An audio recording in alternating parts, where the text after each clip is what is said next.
آپ کے سامنے استاد العلماء شیخ الحدیث حضرت مولانا عطا الرحمن حقانی دامت برکاتہم خطاب فرماتے ہیں۔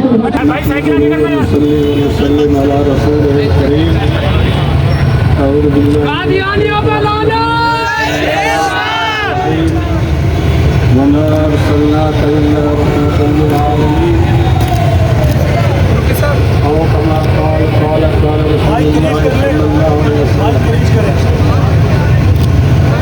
لو کان نبی بعدی لکان عمر صدق اللہ العظیم وصدق رسولہ الامین۔ گرامی قدر محترم دوست بزرگ ہیں، میں تو صرف حاضری کے لیے آیا تھا، اپنے گناہ بخشانے کے لیے آیا تھا۔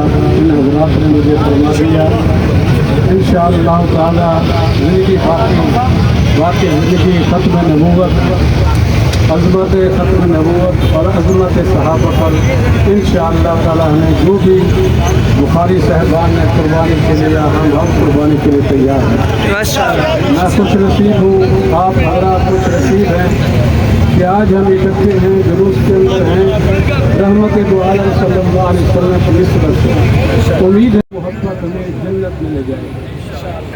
اللہ تبارک و تعالی ہم سب کو اخلاص کے ساتھ حضور کے ختم نبوت اور عظمت صحابہ کے لیے کام کرنے کی توفیق عطا فرمائے۔ وآخر دعوانا الحمدللہ۔